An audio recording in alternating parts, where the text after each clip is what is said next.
Welcome to the Filmlings Podcast, a bi-weekly podcast where we analyze all that goes into effective filmmaking. I'm Jonathan. And I'm Alex. And this is episode 55, The Hitch-Hike, the Hitchcock Touch.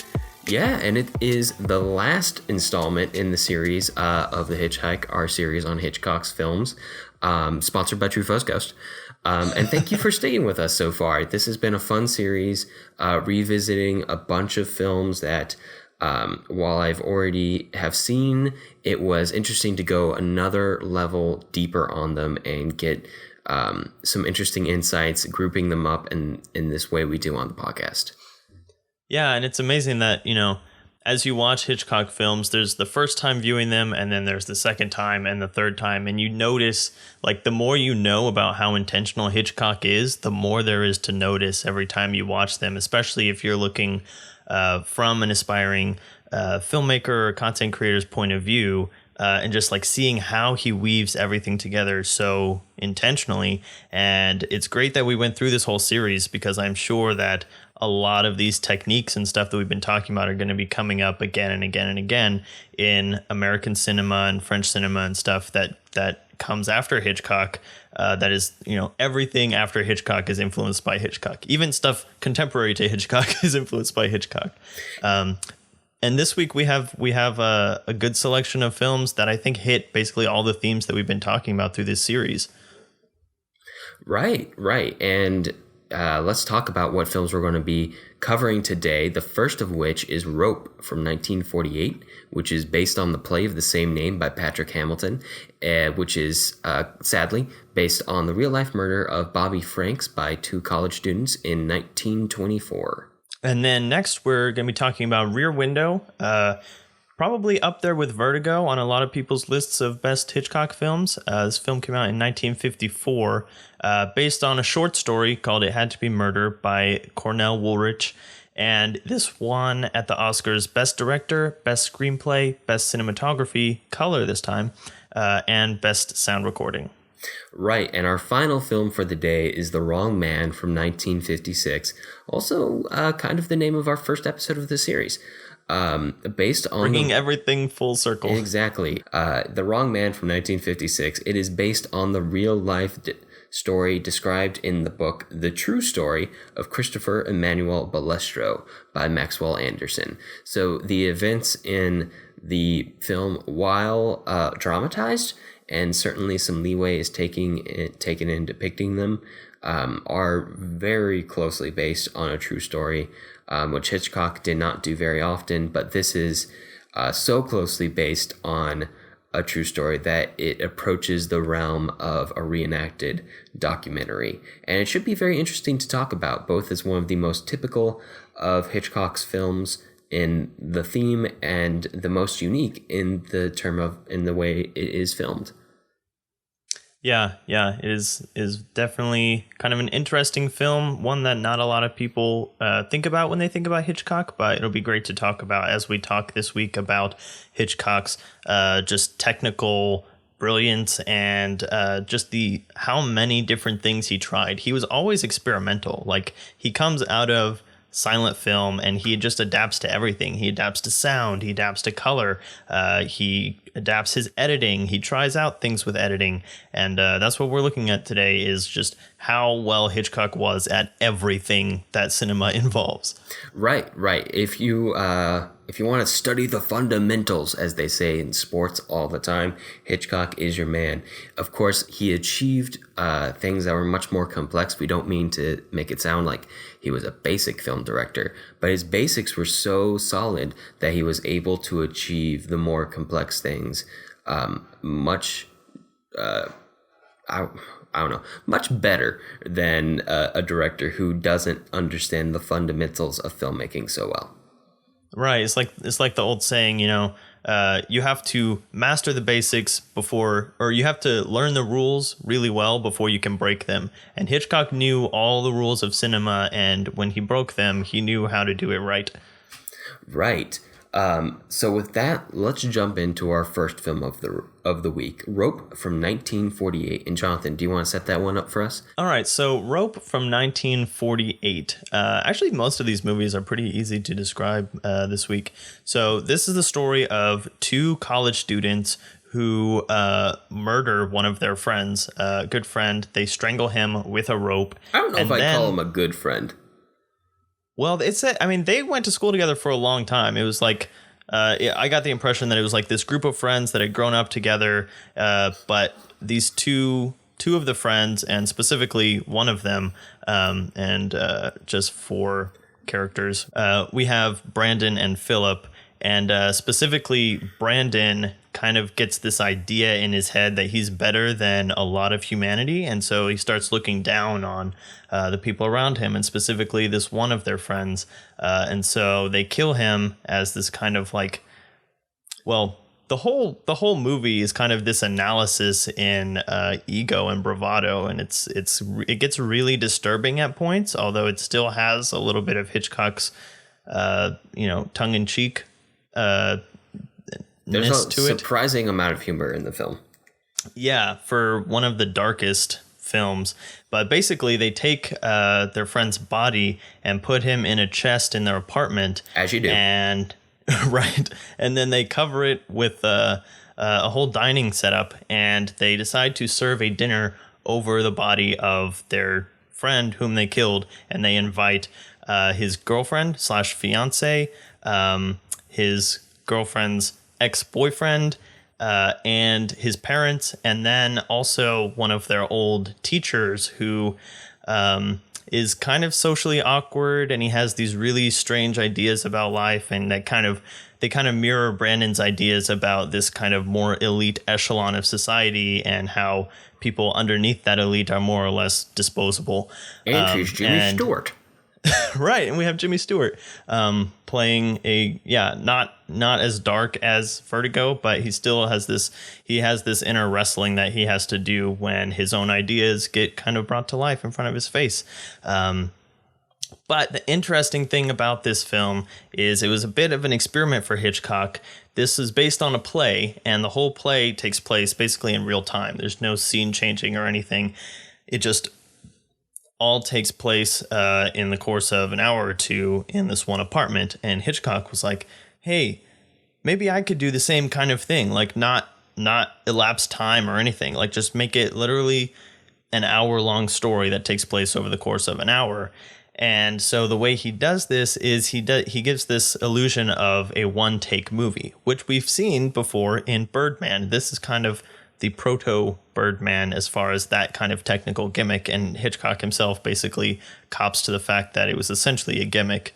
But this could not actually be done. Like today, you could actually do this. You could probably, with digital technology, record for a straight hour and have a one-shot apartment movie.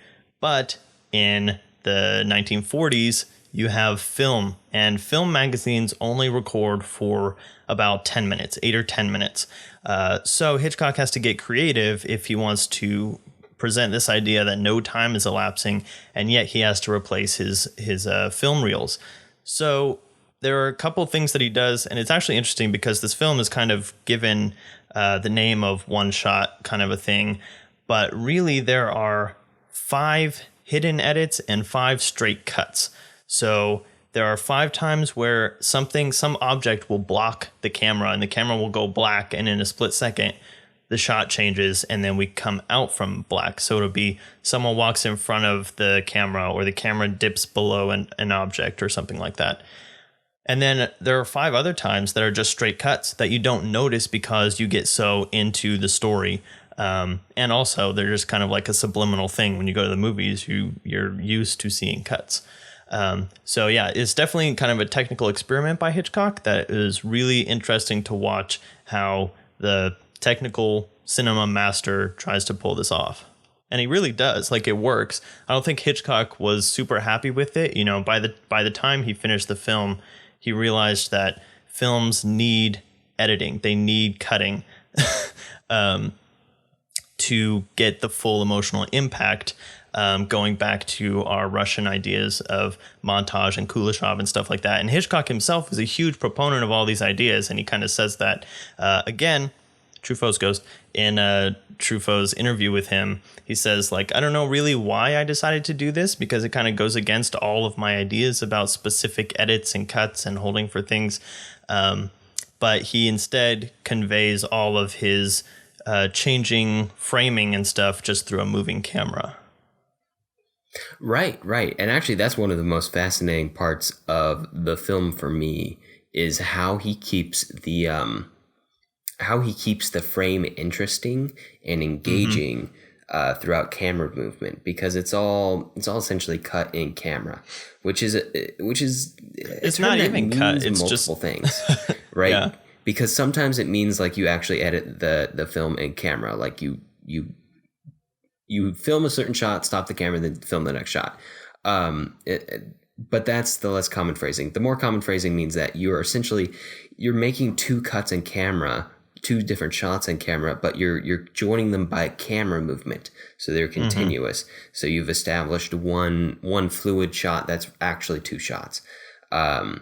And if you string those together over and over and over and put like the master of suspense cinema behind the camera, then you're going to get some pretty amazing shots. And that's really what Rope is.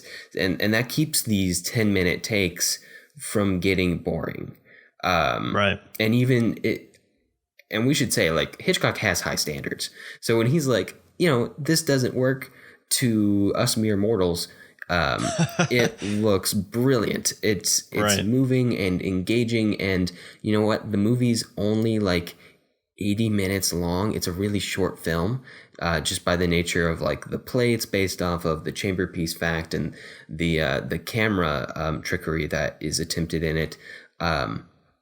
But it feels even shorter than it is because it's so engaging. It's one of those movies that you don't want to end by the time you get to the 80-minute mark. You feel like you've only been watching it for 20 minutes, even though it just flies by.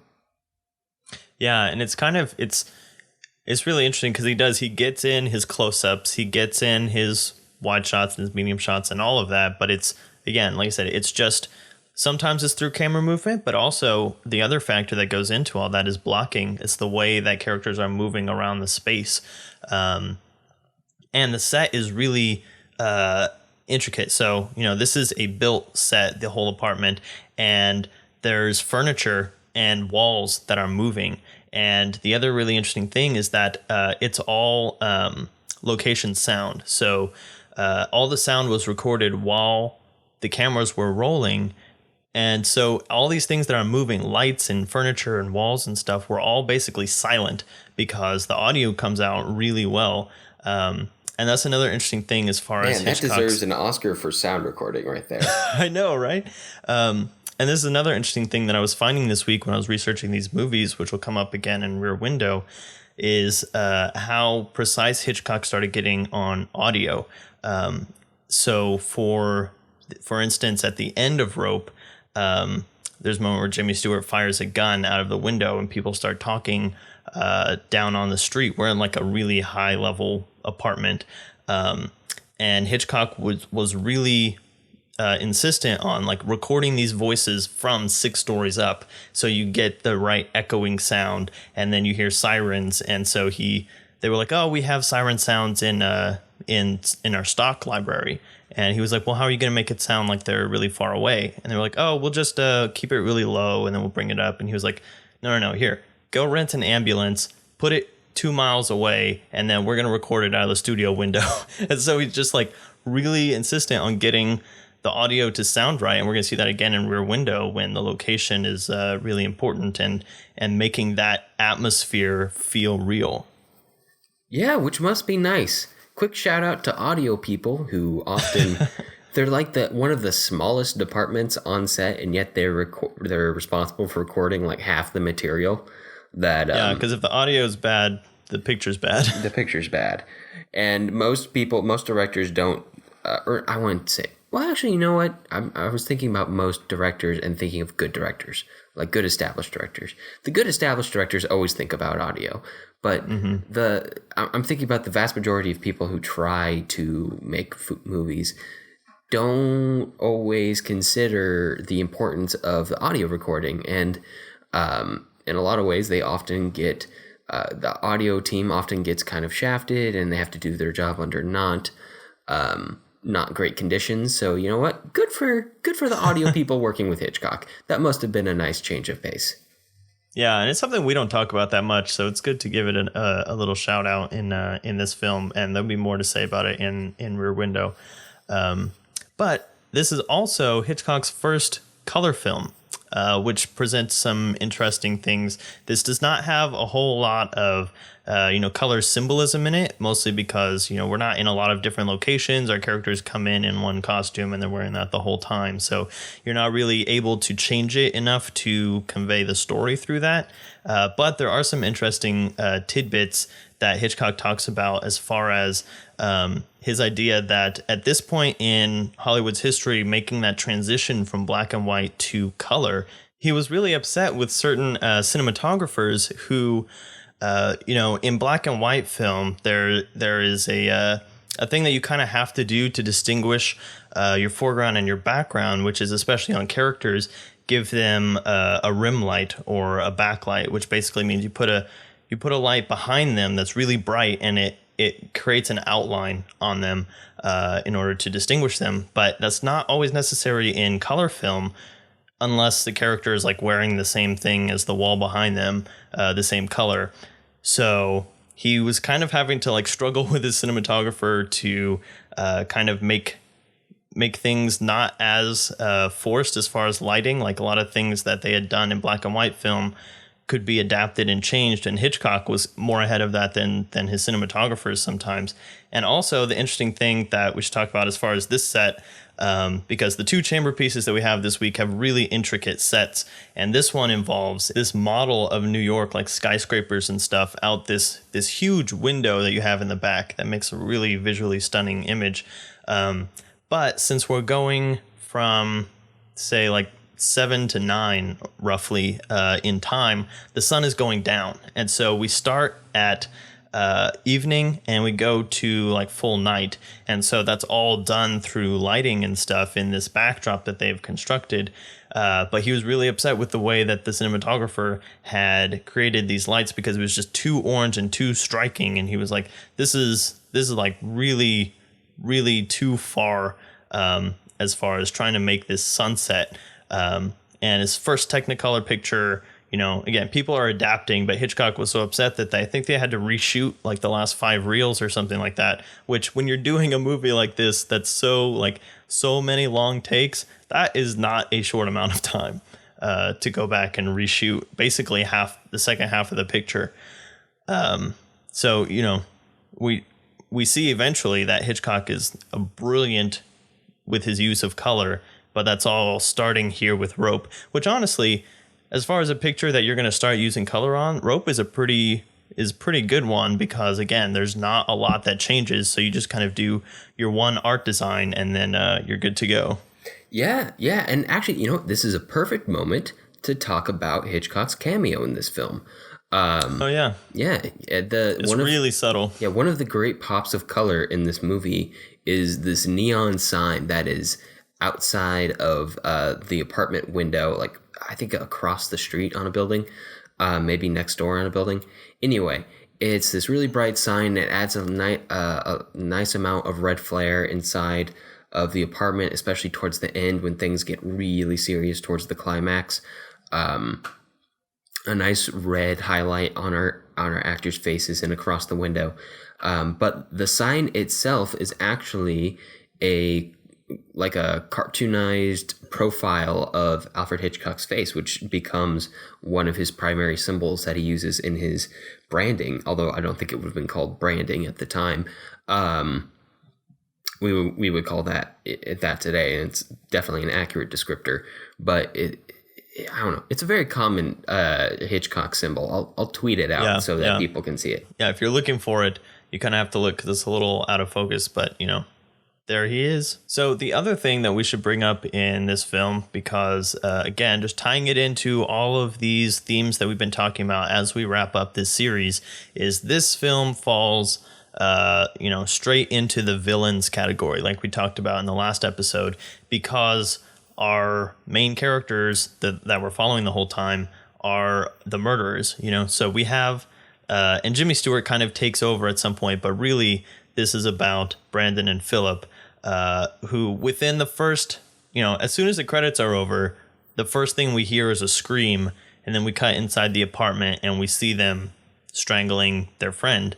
And the rest of the film is just this play of Brandon just like, it's just the most arrogant that you can see a character just like flaunting what he's done basically secretly in front of all of this person's close relatives and stuff, and which is what makes this film so dark, like darker than even Psycho to me, because he just kind of, it drags you through this whole thing, and it makes you think about all the repercussions that this murder is going to have on all of the characters that we know in this film. And then Philip, basically Brandon's boyfriend, but it's really kind of subtly presented that way. But Philip has way more reservations about this whole thing. He goes along with it at the beginning, but you can tell that he is not as comfortable with what just happened, obviously, as Brandon is. And even Brandon starts to kind of crack whenever Jimmy Stewart's character starts getting onto him, and he starts picking up the clues like really early, and Brandon starts stuttering, which makes us nervous for Brandon because, Brandon seems to be this cool, calm, collected, like there's no way we're ever going to get caught. But once he starts like that little vocal tremor, it just kind of, it gets to you. It gets under your skin. Yeah. And one of the again, the two bad guys in this film are not sympathetic characters in any way. You don't. Philip is a little bit. Maybe a little bit, because you can tell he's being dominated he has a conscience. by. Yeah, he has a conscience, and he's being dominated by the other guy. But at the same time, what is going on? Their attempt at the perfect murder and the bravado and coolness of Brandon are so entertaining and interesting to watch that you want the story to keep going. Again, it's one of these perfect murder stories that that Hitchcock likes to do, where part of the interest is seeing it whether or not they get caught, how they get caught, or alternatively how they might get away with it. But of course, this is 1948, and there's no way they were going to get away with it. Right. But you are also given Jimmy Stewart, and that's the person that we latch on to because like we talked about before, it's Jimmy Stewart. So, as soon as you put him on screen, you've got the audience sympathizing with him. And even though he's basically the origin of all of Brandon's ideas, we're still like screaming the whole time for him to figure out what's going on. Like, and you can see him, he starts to piece it together like pretty early too. And we're just like, come on, figure it out, call him out. And then by the end, like it's super tense when it's just him and them in the apartment. And you know what the other like most stressful part of this movie is whenever their housekeeper starts cleaning up the dinner from the chest that they put the body in, and there's a bunch of books that they had taken out of the chest. And again, these are all one takes. So we've got this shot with the chest in the foreground, and she's going down this long hallway back and forth, taking things off of the chest and then bringing books back and putting them down next to the chest, and then taking things off the chest back to the kitchen and back and forth for minutes and minutes. And we're just like, oh my gosh, she's going to open the chest and put the books in. And like in the back of your head, you're like, okay, she's not going to figure it out at this point, but you're still like, oh my gosh, she's just right there about to do this. And it's just a great like way that Hitchcock creates suspense with no music, no nothing. It's just like this innocuous conversation happening as we watch the housekeeper going back and forth, getting closer and farther away from the body. All right, so let's move on to our second film of the week, Rear Window from 1954. Rear Window is, again, it's kind of a limited setting piece. It's got a little bit more of a setting to it, because it kind of covers this whole courtyard of apartments. But mostly we follow our main character, L.B. Jeffries, or just Jeff, or just LB, depending on who's talking to him, played by Jimmy Stewart again. Wow, a lot of Jimmy Stewart in this whole series. I thought maybe Cary Grant might edge him out for the most number of films in this series, but nope. Jimmy Stewart took it. Jimmy Stewart is a freelance photographer for a newspaper, and he is an adventurer. He likes doing crazy things. He wants to go all over the world. He wants to go crazy places.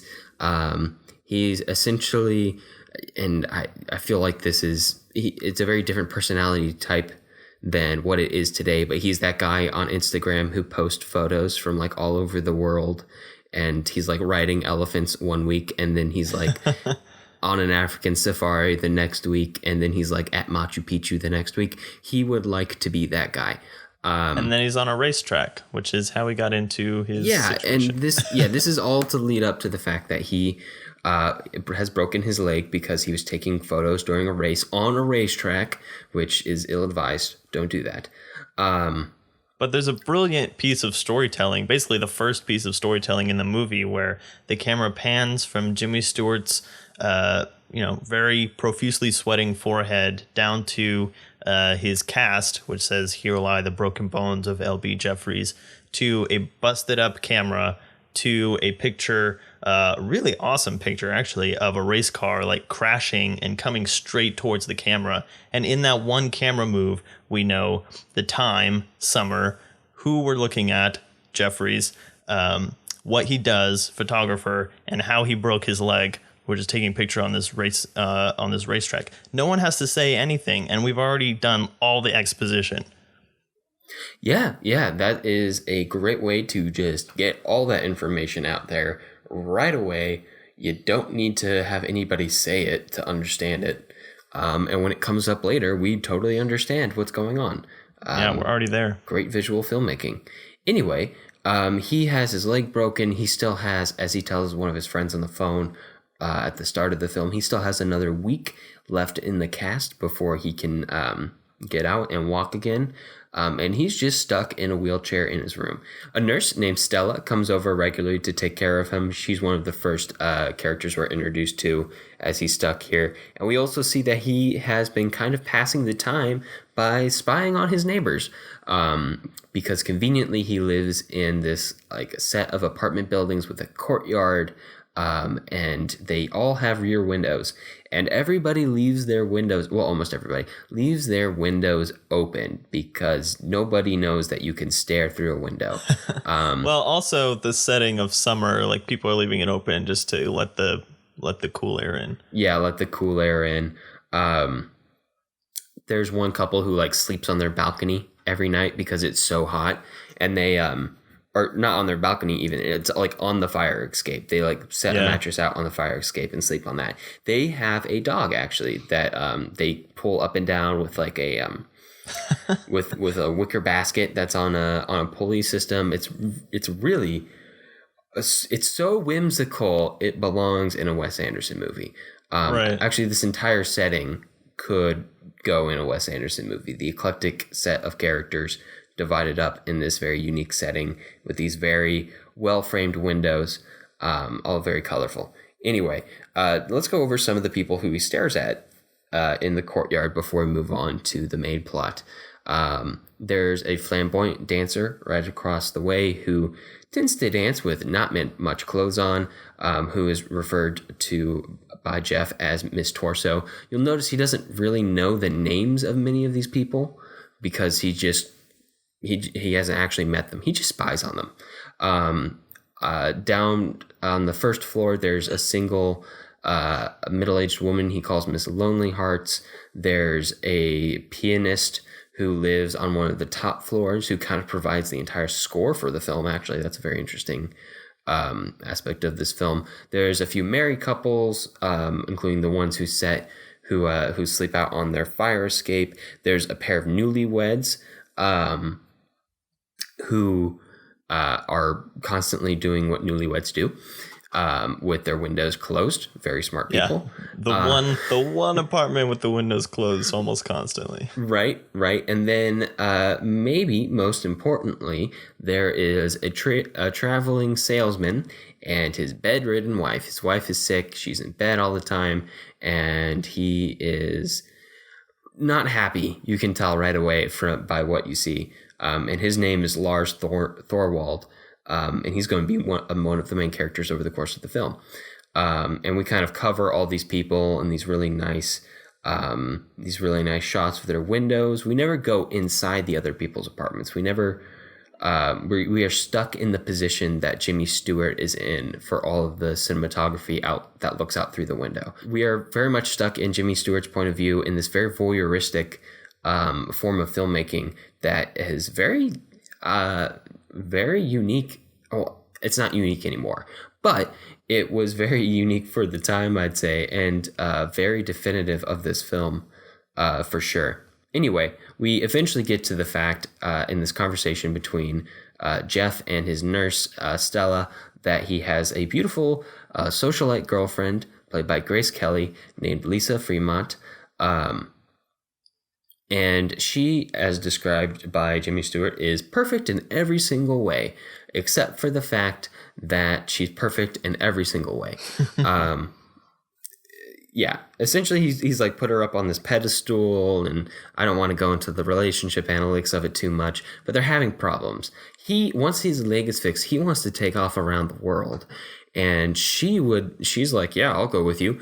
And he's like, you will be miserable and you will hate me. He doesn't believe that she would enjoy this trip with him, and which is essentially like a lifetime trip. He plans to be doing this for a while. And he's like, we should probably break up because if we're going to break up on this trip. And she's insistent that she is going to stay with him. And part of the plot of the film is going to be Lisa proving herself as an adventurer to Jeff. But the plot of the film, the story of the film, is kicked off when the wife of the traveling jewelry salesman disappears. Suddenly, she's no longer in her bed, and she is a bedridden woman, and that's suspicious. So one night, there is a scream, and it wakes Jimmy Stewart up. He can't really go back to bed, and he starts doing his typical thing of spying, and he notices that the bedridden wife's husband, the traveling jewelry salesman, Lars Thorwald, is going in and out of his apartment at like 3 a.m. with his traveling case, and it all seemed very odd. And then he sees him the next day taking this big trunk out of his apartment, and all of these clues start adding up, and he's like, something went down. I think that guy might have killed his wife. There certainly seems to be circumstantial evidence suggesting it, and there would be a motive since they were clearly in an unhappy marriage. And plus, he's this curious, adventurous guy who's stuck in a wheelchair, so it makes sense that he, on a certain aspect, that he's grasping at fantasy. Anyway, he brings his nurse and his girlfriend in on this idea, but he also brings in his old buddy from the war, Tom Doyle, who is now like a New York City police detective. And his friend indulges Jeff, but he doesn't really believe him. And he investigates, but he keeps finding that, Thorwald, or at least Thorwald, has covered his tracks very well and manages to throw Tom Doyle off the case. There's all these logical explanations that the wife got on a train at a certain time and now she's upstate, and he called and even talked to her on the phone. And there's all this very convincing evidence that he didn't kill his wife. So Tom Doyle kind of like throws his hands up and is like, Jeff, you're being crazy. Stop this. Anyway, Lisa, on the other hand, is totally into this. She latches on to this, and Stella too. Yeah, I've already kind of presented my theory on Lisa. Like, she wants to prove that she is adventurous, and whether or not it was a conscious thing, like let me prove that I'm adventurous to my boyfriend, or if it was more of a she is adventurous just naturally, and that comes out over the course of the investigation. And I think it's a bit of both. Yeah. And she gets really into it. She wholeheartedly believes Jeff, and wants to support him, and it literally functions as his legs during the course of the investigation. And all this evidence starts piling up, and complications arise as, like, you know, the neighbor's dog is found dead. Maybe it was burying in the garden, and more evidence. Eventually, Lisa slips back and forth into Thorwald's apartment. It all escalates as it gets more complicated. The connections between the different people in different apartments become more interesting. Even Miss Lonely Hearts has a very interesting like C plot in this film that happens. But anyway, they find more evidence, and eventually it all builds to this confrontational climax that's really brilliant, and we might talk about it late in this section just so we avoid spoilers. But anyway, that's kind of the basic principle, so you know what's going on in Rear Window, just in case you haven't seen it. But which you should. Why aren't you watching it? Like we said, much like Vertigo, this is one of those movies that ends up on lists of best films ever made, not just by Hitchcock, but like movies, like in general. Because one of the things about this film is that it is essentially a metaphor for cinema. You know, you are in one position, you are peering into someone else's life, whether it's fictional or non-fictional. You know, and so that's what Jimmy Stewart is doing this whole time. And you basically have 5 or 6 different categories of human interaction. You have very amorous relationships. You have just kind of fun relationships. You have lonely relationships, and you have very distraught relationships. And we are put into Jimmy Stewart's position of being this peeping Tom, which a lot of critics kind of got upset about. But it's really interesting because they're also, they're all, different aspects of relationships, and it all reflects back on Jimmy Stewart and Grace Kelly. And that's really kind of the anchoring point of this whole film is, can Grace Kelly prove herself basically to Jimmy Stewart, like you've been talking about? And all the other relationships go into this, like seeing how they work, and it kind of, it bears on them, and Jimmy Stewart picks up on this. Like, even as we're learning that the salesman and his wife are having troubles, he's calling one of his friends. I think it's the detective, and the detective's like, "Oh, okay. Now that you're kind of off for a while, you need to." Oh no, I guess it's his boss or someone like that. But they're like, "You should settle down and get married. You don't need to go back out again." And he's like, "Oh yeah, I should come back to this." This nagging wife and all this kind of stuff. And we're watching the wife of the traveling salesman nag her husband and stuff. So basically he's narrating her story while talking about his own story, but that's not actually his relationship with Grace Kelly, or it doesn't have to be. And so basically even like the pianist who's creating this score plays into this, because the first time that we see Grace Kelly and Jimmy Stewart sitting down and having dinner, and they're kind of arguing about this, about what their relationship is and how far it can go. And Jimmy Stewart is not thinking that it can go very far, and Grace Kelly is trying to convince him. And the pianist the whole time, because there's no music other than what the pianist plays in this whole movie, and he's playing scales, like practicing. So it's very rough, very fundamental, and that's kind of how the relationship is. And as the movie progresses, up to the climax scene where the full piece is being played, it's this moment where, as Grace Kelly is in the apartment getting this evidence, she's proven herself. She literally, this whole moment hangs on the hinge of a wedding ring, which is just ironic on all accounts. And the music has come to fulfillment. So really, the climax of the scene is more about their relationship coming together than it is about putting this whole case together, which is really interesting as far as adapting this story, which is something that we've talked about a lot. But this is a short story, so there's basically just a man watching and figuring out a murder from his window.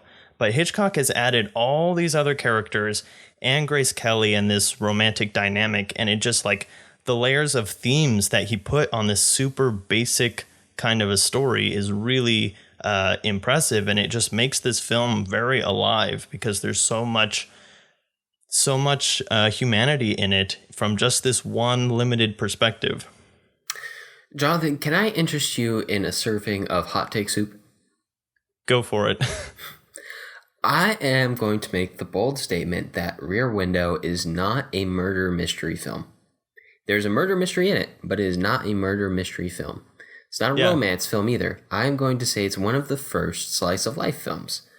And that's because the scope of the film doesn't hinge on the murder mystery. The murder mystery doesn't drive where we go and what is covered in the film. It drives the characters to a certain extent, certainly, and influences what they do. But what is covered in the course of the film is based on this location over a certain part of time.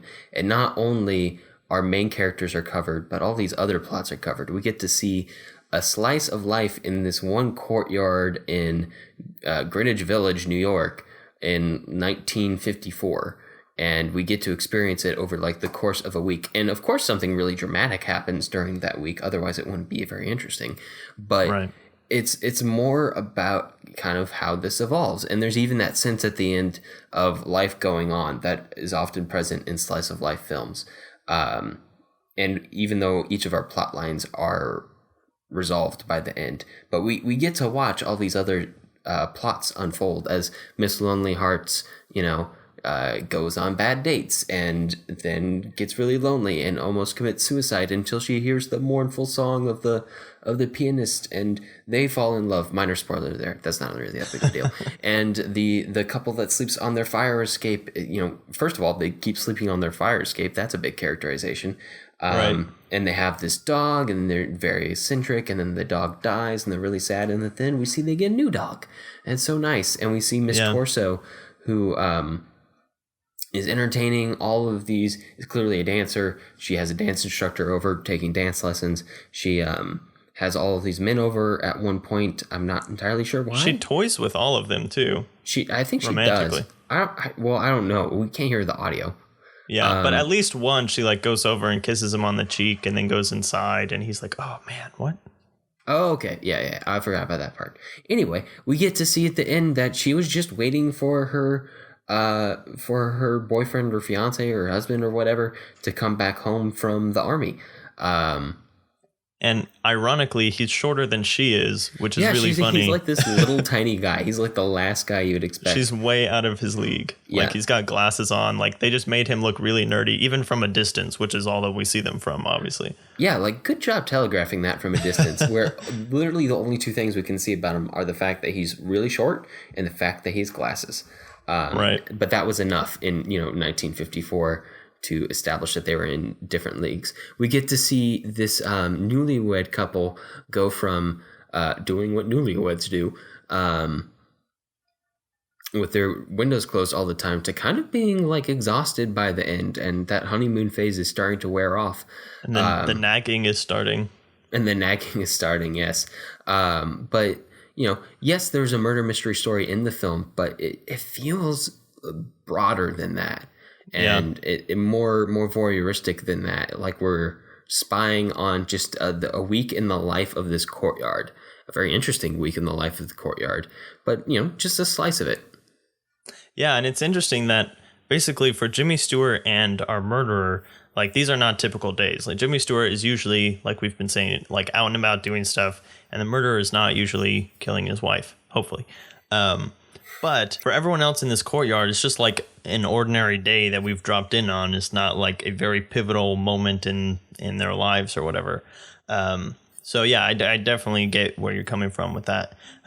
So just to get a little bit technical on this, well, first of all, we've got our cameo at 26 minutes and 12 seconds. Hitchcock is in the apartment of the pianist, and he is adjusting the clock and like fixing it and fine tuning it and stuff like that. But to talk about this set. So again, we are on a set. Hitchcock loves shooting on sets. We'll talk about The Wrong Man, which is different in a lot of ways. But for this one, this is all very constructed, and it has to be in order to, have exactly what we need because it's so specific. I'm sure that there are not a lot of apartments that open up exactly the right way in this courtyard kind of setting. But so we have a back lot, and it wasn't big enough for as many stories as they wanted. So basically, Jimmy Stewart's apartment is on the ground floor, and he was talking with one of the guys at the studio. I want to say this was Paramount, but I can't remember exactly.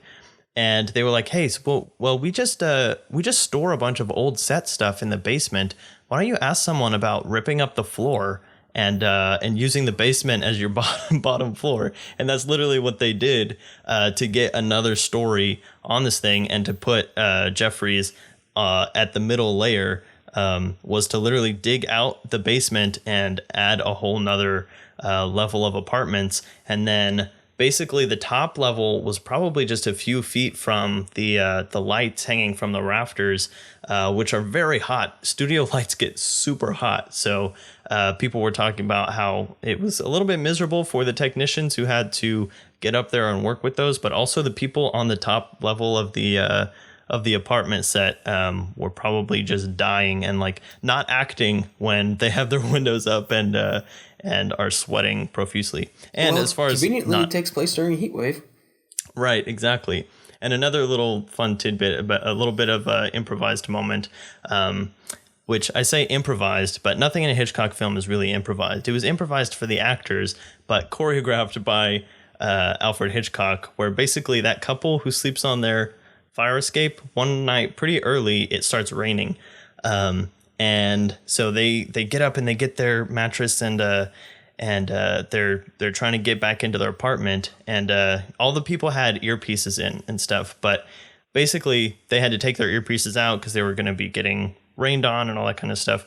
So Hitchcock gave each of the actors a different instruction to go through a different window, and so when they got to their mattress and they're both like pulling it in different directions to the point where the woman literally like pulls the man through the window and he trips and falls in with the mattress, following after the mattress. And that was all like real because they were both trying to follow Alfred Hitchcock's instructions to go a different way. And one of the people in the behind the scenes videos was talking about it, and he was like, "That's just what Hitchcock did. That's just the kind of jokes that he would play," which is pretty fun. You know, even the improvised moments on a Hitchcock set are still choreographed by him. Right, and you also pointed out to me this week, Jonathan, that this is kind of a light anti-hero story. Not quite to the extent that we saw in our anti-hero week 2 weeks ago. Go watch that episode. Go listen to that episode. Unless it's along the lines of The Trouble with Harry. Maybe, because he doesn't really have any villainous aspects. He just has a very glaring flaw, like that he spies and creeps on people all the time. Mm-hmm. He is not, you almost expect him to be like an annoying side character in another film. That guy who's spying on everybody all the time might have a useful piece of information. But in this film, he ends up being the hero or one of the heroes, because Grace Kelly is also she is the boots on the ground. She does all of the physical heroing running up to the very climactic climax. Although she doesn't really have as many anti-hero qualities. I wouldn't say any, because she's not spying on anybody. Yeah, except when Jimmy Stewart is. Right. They get interested, but it's all like they get dragged into it because of Jimmy Stewart. Because of his voyeuristic tendencies. Right. Yeah, so it's all played. There's a lot of humor in this movie. Like, we're dealing with a murder, and actually a really pretty dark murder, as far as the fact that he chops his wife up and, scatters her across the river or whatever, which is actually like elements of this murder are taken from actual murders where a guy chopped a woman up and then dropped her off at different points. I think he was throwing them off of a train or something. And then another one where guy killed his wife and then gave her jewelry to someone else to look like her and stuff like that. But anyway, that's such a background element to this whole thing that everything that's happening with Jimmy Stewart is kind of fun and lighthearted, to the extent that, yes, he's being voyeuristic, but, everyone has that little that people watching streak, if you want to put it in the nice way, of just like watching how other people interact, and trying to get to that moment, like we've talked about in our documentary week, of just seeing how people interact when they don't know that they're being observed.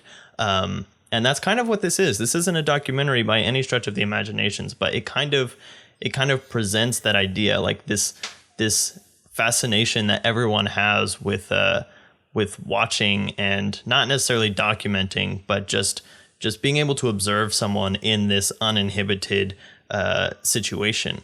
And even speaking of documenting, though, like the interesting thing is that, and one of the things that Hitchcock loves to do is use the particulars of a character or a setting in the film. So, for example, we have a photographer who's creeping on people, looking at them through a window. So what's he going to use to do that? He's going to use a telephoto lens, which we get lots of. Yeah, a really big one. So we get lots of things. And then there's another very specific use of his professional gear in the climax, which if you've seen the movie, you know what it is. And it's a very interesting portrayal as far as special effects and stuff like that. But photographers, fight back. Right. So yeah, it's a light movie, has a dark conflict, but yeah, there's just so many layers that are going on here. So I have a question for you, Jonathan. Shoot. Because you're better with lenses than I am. You're much more technically inclined with cameras.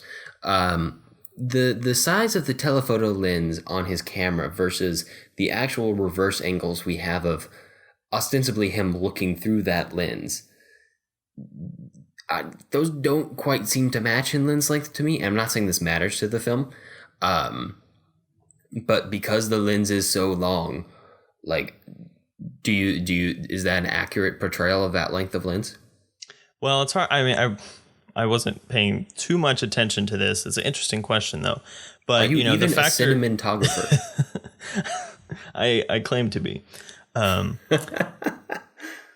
fact that it could be a zoom lens, which definitely changes things. But also, I think there's this interesting idea of just the idea of a cut in, where you cut to a closer shot of something that you're already looking at.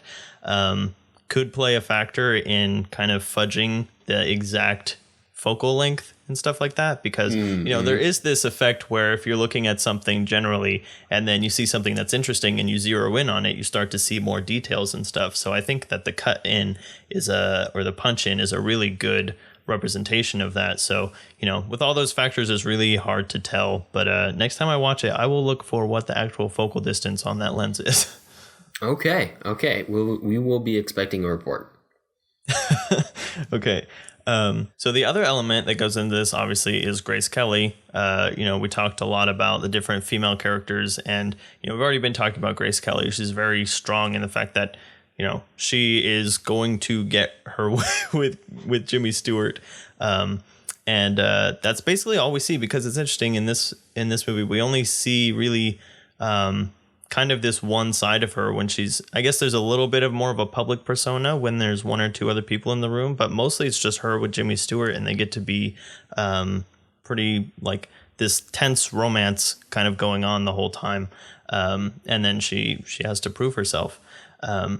So, we're throwing all of these elements again that Hitchcock, there's no real rival character in this film, but it's basically we're watching their relationship, and then we're comparing it to the relationships of everyone else in the courtyard. So even though it's a very simple romance, it's still it's fleshed out in the contrasts that we're seeing with all of the other secondary characters. Right, and even it has this nice arc to it, just like you were saying. Like, it has a nice beginning, middle, and end to it. So it doesn't even have to be that complex to really, fit into the rest of the story. Yeah. And one of my favorite things whenever we're introduced to Grace Kelly's character is actually, first of all, her introduction is one of the greatest female introductions ever. Basically, Jimmy Stewart's asleep, and then we see this like really dreamy, soft image of Grace Kelly's face moving closer to the camera.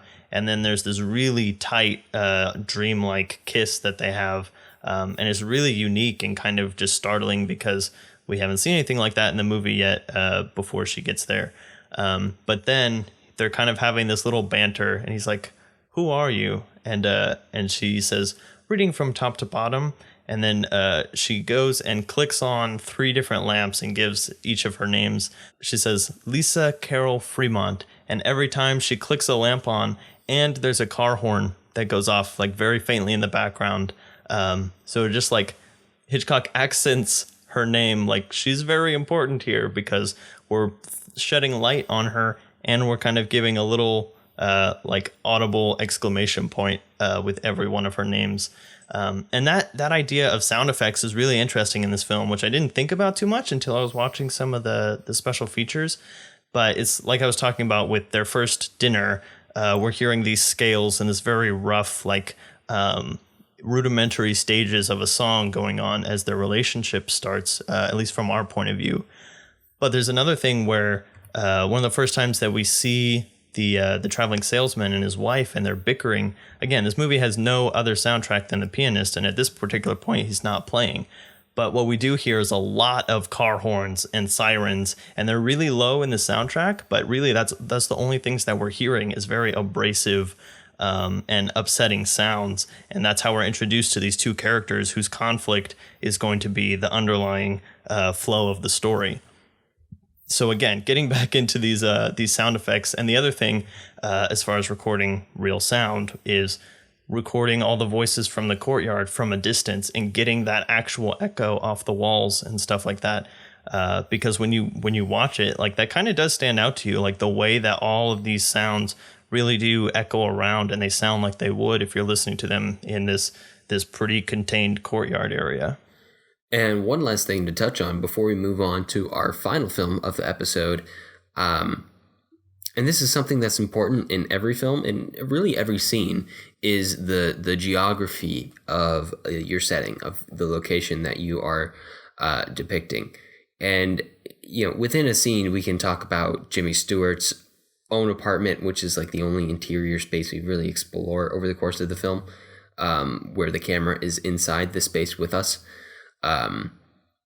It's a very simple set, and it's kept very simple because the true set is the entire apartment courtyard, with all these different buildings and all these different fire escapes and dog basket pulleys and gardens and walls between those gardens and windows and interior staircases that we have to remember where they are across the courtyard through a window. And it's all kept very straight for us as viewers. Like, we know where things are. Earlier, when I was describing each of the characters who we see Jimmy Stewart spy on in the movie, and the torso or Miss Torso, Miss Lonely Hearts, the pianist, the newlyweds, I pictured exactly where their apartment was in relation to Jimmy Stewart's apartment. The geography of this courtyard over the course of the film. And there's a good amount of wide shots, of panning shots, of camera movements to kind of tell you where the geography is. The camera is always kept on one side of the courtyard, which makes it very simple to keep track of until we get to the very end where the camera moves and we see the outside of Jimmy Stewart's building. So we keep stage direction with the camera. And Hitchcock tends to keep the walls when he frames these windows. He doesn't go very tight on the windows when he's looking across the way. Enough to see what's going on inside the apartment when we need information, but not so much that we lose this sense of location of the apartment within the courtyard. And all this might seem, cool, but maybe a little frivolous, but it's very important to making this movie make sense, because it's a complicated setting, one of the most complicated settings I can think of in a movie, where you have to keep the audience oriented. Otherwise, our heads might start spinning.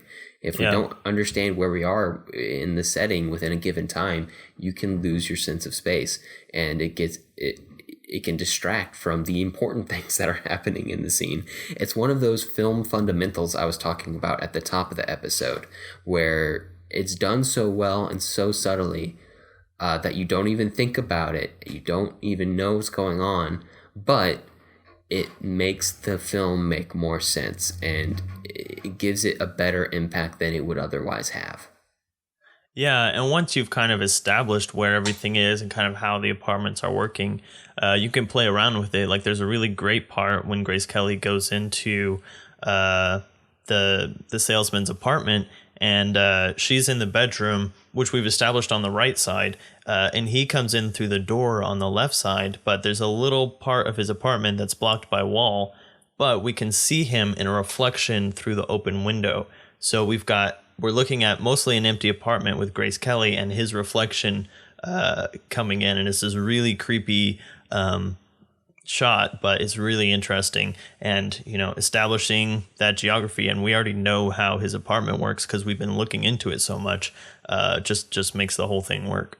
All right, so that is enough talking about Jimmy Stewart. Let's talk about Jimmy Stewart's BFF, Henry Fonda, in The Wrong Man from 1956. Jonathan, do you want to set that one up for us? Yeah, so The Wrong Man is a true story. This is a case that actually happened that Hitchcock read about in a Time magazine or a Life magazine. I don't remember exactly. But basically what happens is this guy, just an ordinary guy, one day goes home, and before he walks in, these two guys pick him up, take him into a car, and then start driving him around town, taking him to all these little shops, and asking the shopkeeper, "Do you recognize this guy? Is this the guy that did it?" And he's like, "Well, what's going on?" And they take him to the police station and basically accuse him of doing this series of robberies around town. And he's like trying to say, "Hey, no, I didn't do these." And the police officer is constantly like, "If you didn't do it, you have nothing to fear."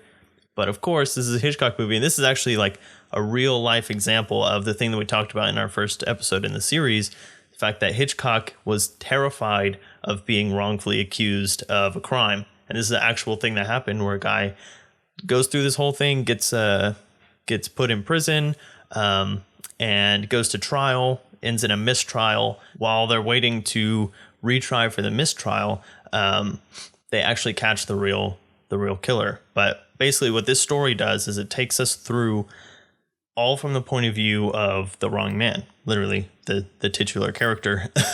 And so he's so sympathetic. Like I think you talked about a little bit before, like basically Hitchcock has set us up to be totally for Henry Fonda the whole time.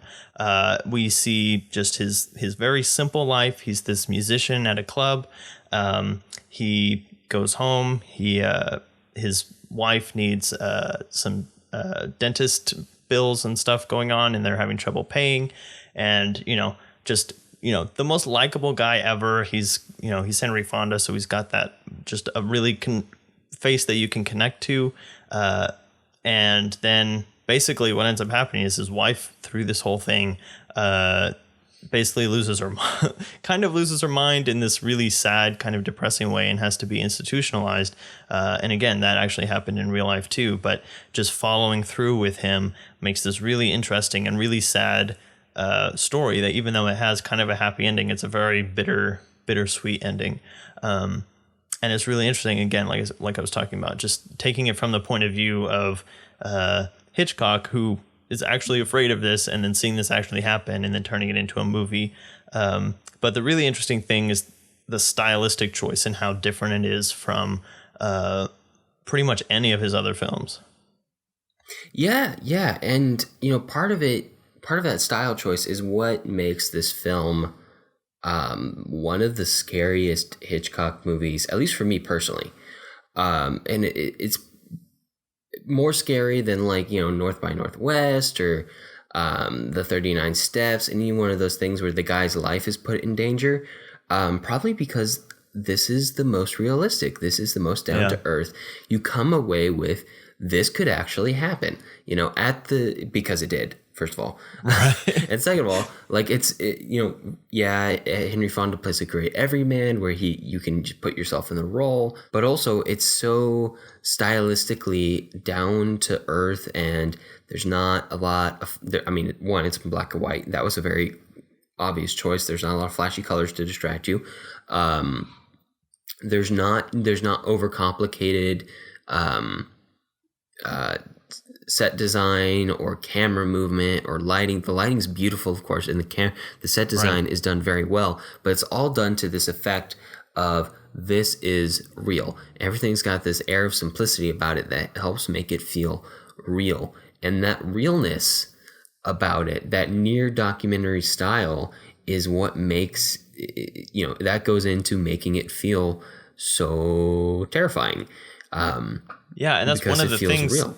Yeah, one of the things about the change of style is that it's not a lot of sets. Like we've talked about before, like most Hitchcock films, you can feel the filmmaking in them. They're theatrical in a sense, where you can often tell that it's a built set, it's a matte painting background, all that kind of stuff that you can see. But this is different because they're actually going to the stores where this happened. They're actually going to the apartment where this happened. They go to the same prison and they watched how the inmates carry their clothes and have Henry Fonda carry them the same way. Like Hitchcock was very concerned with being true to life more than being dramatic in this film, which is really interesting choice, especially for Hitchcock.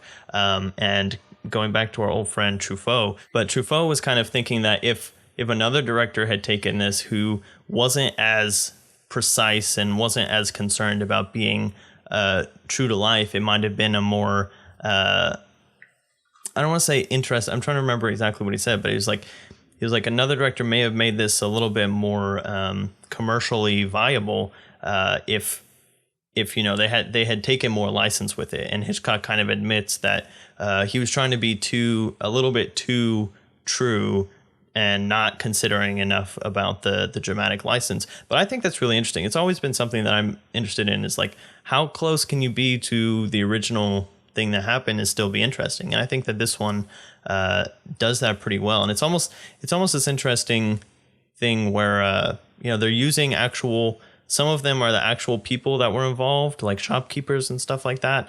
You're in the same locations. And it kind of, like, in that respect, I know they're very different movies, but it kind of makes me think of Bernie in this fact where, you're really trying to blend and blur that line between documentary and fiction, because you're presenting a lot of very true things, but you're adding in elements that aren't true or these recreation elements like we saw with the Thin Blue Line and stuff like that. So it really rides that line, and Hitchcock is able to do it really well. And it, like, taking that line down and following the wife's kind of mental decline was the most interesting thing for me, because it kind of starts halfway through the movie and I wasn't expecting the film to go in that direction. And it's really sad because they're both so sympathetic again.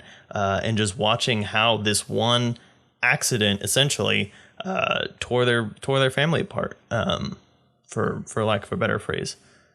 This might be the most the film where Hitchcock treats his characters with the most tenderness, compared to his other films, which are more fantastical, and it makes sense to be rougher on characters. But here the tragedy is so apparent that he doesn't have to be too rough on his characters. The characters are already having a rough enough time as is, just trying to get through this. The hardest scene to watch for me was the scene where they go to this lawyer who's helping them out through this case, and they've been to the lawyer once, and at first the wife is pretty optimistic, but then, like, as her husband is actually put in prison, but then the mistrial, he gets out and whatever, but it's totally demoralized her. So the second time they go, she's just kind of she has this vacant look in her eyes, and she just has no emotion the whole time. And Henry Fonda doesn't notice it as much because, he's got a lot of other things that he's dealing with. And he's getting more optimistic about the case and stuff. But the lawyer notices, like, how upset his wife is. And he's like, you should maybe get some help for her because she's not handling this well. And it's just, like, really sad to see that, because we've set her up as such, like, they have such a loving relationship and all of this. And it just, like, keeps going downhill just based on this accident. And then honestly though, like, when they bring in the other actor and Hitchcock does this fade where it fades from Henry Fonda's face praying to the actual culprit the first time that we see him, and it merges their faces on top of each other, and you're like, oh my gosh, they actually do look very similar. Yeah, it's just a mistaken identity that's completely tragic. And yeah, I do want to hit upon the fact that this very realistic film would play would end up impacting the French New Wave in a big way. Obviously, we've already talked about our sponsor, Truffaut's Ghost, quite a bit. He had an interview with Hitchcock, but Jean-Luc Godard also ended up writing his longest piece of criticism ever for Cahiers du Cinéma on this film. Oh, I didn't realize that. Yeah. So this, and even if you just look at the tone of this film, how down to earth it is, how realistic it is, it's focused on those realistic aspects, using the realistic aspects that Hitchcock was focusing on, using the real locations, using some of the people who are actually involved with it. All of those ring familiar of the French New Wave. Of course, this movie actually had money behind it, which made some difference. But the French New Wave got to that point too, where they actually had investment as well, and they were still kind of focused on that. Truffaut would be focused on it for almost his entire career, if you look at his canon. Maybe except for Jules and Jim. That's a very odd one. And Jean-Luc Godard would be interested in it for the early part of his career until he went totally into the artsy world about like a quarter into his career. And in this film, we have also Vera Miles, who plays the wife, and she does a really good job, as we've been talking about. But just to bring up, she was actually the actress that Hitchcock had wanted to play Madeline in Vertigo, but she became pregnant before that film started, and then afterwards Hitchcock just kind of gave up on her from what it seems like in his interviews and stuff like that. But she did a really good job here of, again, just being that sympathetic character who starts to go down, just decline mentally, and you're like, oh my god, what are we supposed to do? Henry Fonda is just trying to roll with it. He hasn't done anything. He's not going to fight. He's such a calm character throughout the whole thing. Even when everything is going against him, he never freaks out. He doesn't get angry. He's just like, guys, I didn't do it. What do you want me to do? So yeah, it's a really interesting film in light of Hitchcock's canon. Yeah. Very gripping. I would say maybe a little hard to watch just for the sake of how sad it is.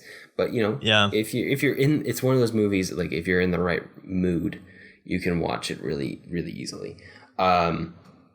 Maybe hard to revisit, but definitely worth revisiting. Right. So before we move on, I just want to throw out there the cameo in this film kind of is a little separate from the film. At the very beginning, Hitchcock comes out in this very stylized silhouette, and he gives this little address, almost like a chorus or something. And he's like, this is a different kind of picture. I've given you lots of different kind of pictures because this is pretty much right in the middle of his peak years when he's got a lot of good movies coming out. Obviously, this is after Rear Window and stuff like that. But he's like, this is different. This is not really suspense, but this is true. And that's what makes this different. And so he kind of comes out and puts his little personal touch on this film by himself.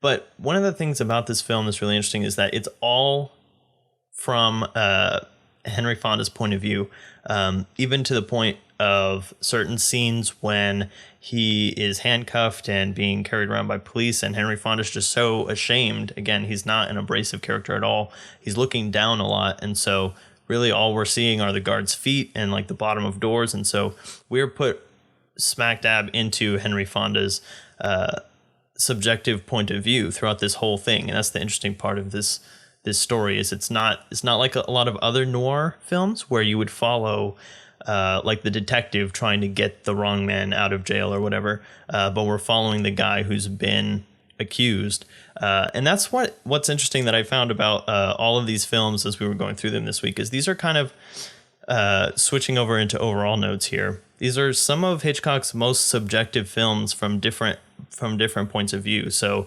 as far as a set time in Rope, where we are in real time, subjectively, not jumping around in this kind of omniscient kind of rewinding the clock or fast forwarding the clock or anything. And then in Rear Window, it's from a positional standpoint. So we're just in this apartment looking out at all these other apartments, and that's all we can see. And then in The Wrong Man, we're subjective to Henry Fonda's point of view.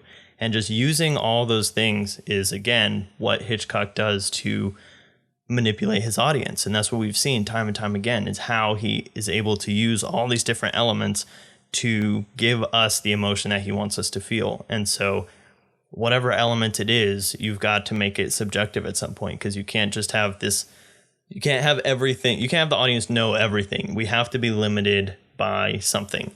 And these are three different but very interesting ways of limiting us. Yeah, and they're all very distinctly Hitchcock, but at the same time they're all fairly different. And Hitchcock kind of had this interesting career where he did a little bit of everything, but that little bit of everything was all distinctly Hitchcockian. So he would do, he started in silent cinema, he eventually moved into sound cinema. He moved back and forth between black and white and color, and it wasn't in back and forth over those years where it was a little bit of both. He would do films where he cut the crap out of it, and he would do films where he had almost no cutting, like Rope, which we talked about today. Yeah, the interesting thing, like Rope has 10 cuts for 10 reels. And I think I saw a statistic in our Hitchcock piece by piece book, which has kind of been the impetus for this whole series again, that The Birds has like 3,000 cuts in it or something crazy like that, because all the attack gets nuts scenes when the birds are attacking. Yeah. So, between several thousand cuts per movie to 10 cuts a movie, like that's just that alone gives you a range. Yeah, that crazy range of cutting. Again, another thing that will come into play for the French New Wave cinema directors who studied Hitchcock like there was no tomorrow. Yeah, so he was a guy who understood cinema just on this instinctive level that he could twist and shape into any of the different technical aspects of cinema and make it work for the same style of story that he liked to tell. And, we've gone over like 15 of his films during this miniseries and one before Lifeboat. And while the settings and the characters can often be very different, the types of stories he tells tend to fit into categories, and they tend to be fairly similar. But the style is fairly similar too, but he covers that all with while pushing himself as an artist, as a technician, as a craftsman, as a director, to try these different things. And he knocked like each one out of the park. It's not like, comedy was okay, but it wasn't just wasn't bad for him. It wasn't bad. It wasn't bad. And he only did it once. So, but he has comedy in all of his films, except actually maybe The Wrong Man was very little comedy. But that he tried to go full out comedy with The Trouble with Harry, with debatable success. But that dark humor was present in all of his movies, even like we talked about with Psycho, where it has to be a little bit tongue in cheek because it's so over the top. Otherwise, you just couldn't bear it through the whole thing. Right. You wouldn't be able to sustain it. It would be too much. But yeah, guys, it's coming to an end. The Hitchcock series, it's coming to an end. And if you feel like you haven't gotten enough Hitchcock yet, you can go back and listen to our Lost at Sea episode where we talk about Lifeboat. And of course, there's like 50-something Hitchcock movies out there. There's plenty of stuff to cover. He's one of the most covered directors in the history of cinema. There's plenty of material to talk about. We've certainly looked up a lot of material. There's the Hitchcock piece by piece book, which we have been using as the structure for this series. And many more books on top of that, including Hitchcock Truffaut, which also exists in audio form, I believe. Thank you, sponsor, #Truffaut's Ghost. But yeah, guys, yeah, I'm kind of sad it's coming to an end, but it's been good. We've learned a lot. There's been a lot of fundamentals covered, and I think covering a director, focusing on one director so intensely who was so good at what he did, you kind of learn a little more about what it takes to become a great filmmaker. Yeah, and you start to see, as you dig into this influential filmmaker who was so good at what he did and was so recognized at being good at what he did, you start to see all the influences that came out of, his career from, the films of another genius, Orson Welles, who we'll have to talk about at some point, all the way to, like you were talking about, Wes Anderson, who has a lot of those elements included, even though his movies are very different stylistically from Hitchcock's. And so, starting with one of the ground rocks of Hollywood cinema and just any kind of cinema, coming from German Expressionism, influencing the French New Wave, like all these things that we've talked about that filmmakers today are influenced by, like Hitchcock has a hand in every bit of that. He was positioned at the perfect point right at the beginning of film, and his career lasted up into almost the modern era. And so he just was able to influence everything. And so, again, he's been covered a lot, but I think just for us going through and studying him, hopefully you guys have been able to see why it was kind of important for us to wait until we had a chance to take 5 episodes to really get into Hitchcock and what he means to cinema. And I'm excited to be able to pull elements of these conversations into movies going forward. Except for next time, maybe. Correct. Next time will be a fairly different form of filmmaking, but just as interesting of one, and a very fun one at that. Very easy to watch. Totally different part of the world. Lots of colors, and it's not one that's entirely new to the Filmings podcast either. It's one we covered in the final week of the World Tour series in last summer. When we kind of did a last layovers episode and kind of covered a lot of the film markets that we didn't get a chance to get to over that 10-week series, but we did get to a lot. And that is wuxia films, which are essentially kung fu films, but taken to a more fantastical level. And we will talk more about what exactly a wuxia film is next week. But the films we're going to be talking about are Dragon Inn from 1967, Crouching Tiger, Hidden Dragon from 2000, one that like everybody has heard of, and then House of Flying Daggers from 2004. So one classic from King Hu, who did the other one we talked about, A Touch of Zen, on that last layovers episode. And then 2 more modern ones that are fairly well known and really good. And it should be a lot of fun to cover and talk about a form of very fantastical filmmaking that has a very distinct style to it and is fairly different, very different from Hitchcock films, which will be a nice, refreshing episode to do. Yeah, I like A Touch of Zen really stood out to me from the whole World Tour series, even though it was the only Chinese film that we did. So I'm excited to see more King Hu. And I think Crouching Tiger, Hidden Dragon kind of revitalized the genre and brought it back with Ang Lee directing, who we saw in Life of Pi very early, also back in the Lost at Sea week. And then House of Flying Daggers, which came after that in that revitalized time. Correct. But that's about all the time we have for this episode. If you have movie suggestions for us or just want to reach out, I can be found on Twitter at @JSSatchel. And I'm at Alex Garinger. And to find links to things that we talked about today, you can view them on the blog at thefilmlings.com. If you like the show, let us know. Leave us a review on iTunes so other people know what we're all about. We definitely appreciate it. Talk to you next time. All right, see ya.